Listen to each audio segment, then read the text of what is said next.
तोहरे बिना सुन लगे दिलवा हो जा।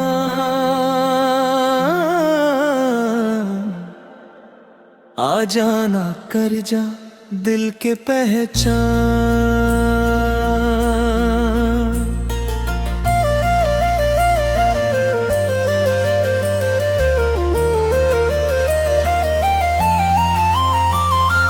जब से देखनी तोहरा के सजनवा, हो गईल दिल ई दीवाना।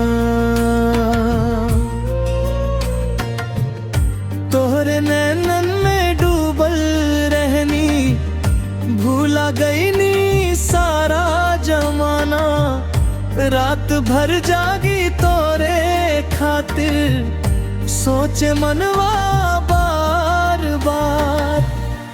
कब आई तू बन के हमर सजनी हमार।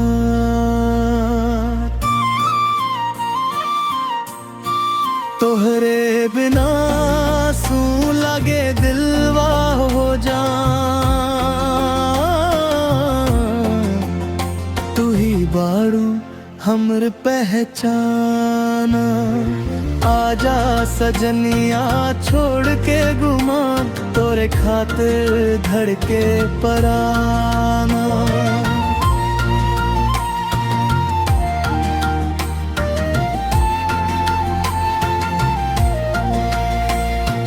गाँव के गली ओ मोड़ पे मिलब, जहाँ पहली बेर बात भइल। पकड़ के कहब सजनवा, अब न छोड़ बद साथ कभी।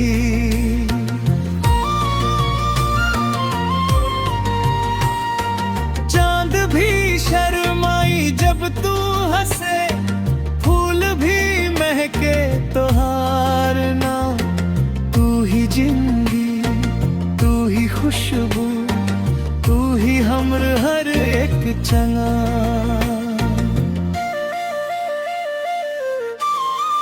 तोहरे बिना सू लगे दिलवा हो जा। तू ही बाड़ू हमर पहचान। आजा सजनिया छोड़ के गुमा, तोरे खातिर धड़के परान।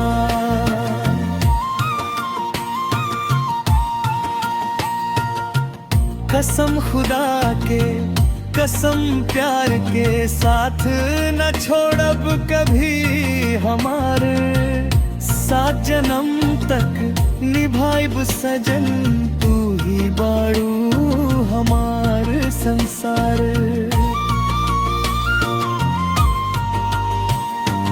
बरसात में भीगब साथे साथ, सर्दी में ओढ़ब चादर।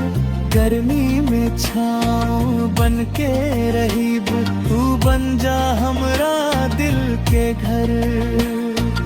मेला तीज छठ पूजा में साथे रही भरक बार। तोहरा बिना लागे सुना ई सारा संसार। तोहरे बिना सू लगे दिलवा हो जा।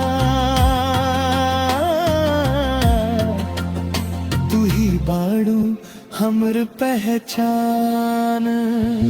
आजा सजनिया छोड़ के गुमान, तोरे खातिर धड़के परान।